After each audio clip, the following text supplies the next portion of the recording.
in which the author considers Theresa May and that weird smiling thing she does where she looks like she's coughing up an owl pellet. July 2016. Theresa May claims to want compassionate conservatism and for the party to be greener.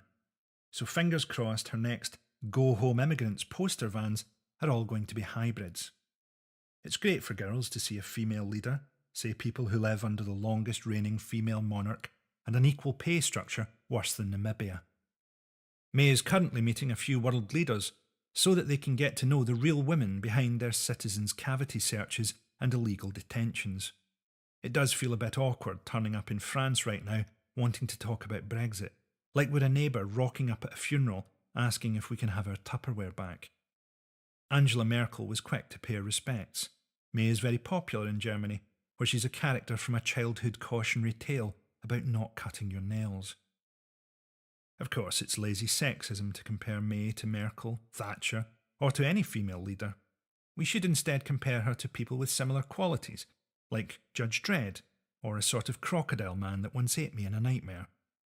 Any idea that she was going to show her gentler side in her new role disappeared when she stood up in Parliament, looking like she's solely made from the bones they left out of Boris Johnson, and announced that she's prepared to push the nuclear button with the suppressed grin of a serial killer on a conjugal visit.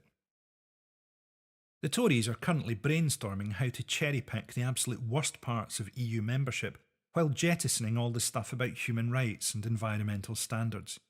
For the left-wing Brexit voter, this is going to be like sending your Christmas list up the chimney and finding the only wish you're granted is the wheezing old stranger watching you sleep.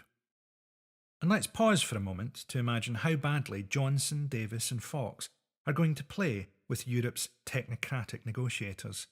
Soon a UK citizen's best chance of getting an EU passport will be showing Islamic State's forgery department a full HGV licence. I was sure we'd never need Trident to stop other states from attacking us, but then Boris was made Foreign Secretary and I thought, could be time for a rethink. One thing we can be sure of, his translator's going to be getting a fair few smacks in the mouth.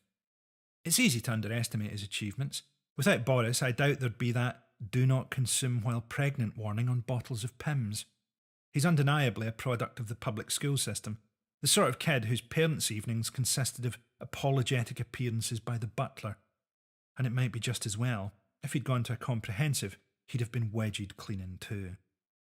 Meanwhile, the Parliamentary Labour Party is trying to replace Jeremy Corbyn after 10 months, showing all the patience of Prince waiting for his paracetamol to kick in. We're told Corbyn is useless, then he manages to put together a more competent cabinet out of his billiards partner, an ex-girlfriend, mirrors and some masking tape than May did with the entire back catalogue of fee-paying education's finest. It's weird to see the media cast him as a bully, and it might just be a simple case of projection. At the moment he's reenacting a Spanish bullfight. He's a beige bull staggering around an allotment with a couple of dozen swords sticking out of him, heroically whispering, "Who wants a courgette? I've got a glut." Corbyn hasn't formed a strong opposition, say a parliamentary party who voted for renewing Trident, bombing Syria and cutting benefits. Really, what Labour MPs are selling is a sort of nihilism. They have grown up in a party where their core vote had no option but to vote for them, and where until recently members had little power, so they're going to go into a leadership election asking their members to, essentially, abandon hope.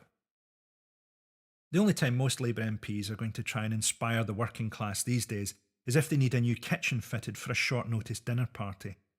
You have to wonder how they'd fare under the same media scrutiny as Corbyn, particularly after a week where the Syrian bombing they voted to get involved in killed 85 civilians, and one of the rebel groups it was supposed to support beheaded a child. In a way, Labour are the only party reflecting the mood of the country, by loathing each other. Angela Eagle withdrew from the leadership race. There was nothing about her that suggested leadership. She looks like she'd shriek every time Putin entered a room, and has the voice of a collie locked in a hot car. Owen Smith was head of policy for Pfizer, but despite his best efforts, there still aren't enough drugs in the world to make his election seem like a good idea. Smith looks like his most radical policy will be not wearing a tie to the park. There are a lot of people in Britain who need radical ideas because the status quo for them is simply not survivable. Even with the full weight of the media behind them, it's going to be very difficult for Labour to persuade such people that things can go on as they are, that there's a non-radical solution. Theresa May might find she has a similar problem managing the expectations of those who voted for Brexit.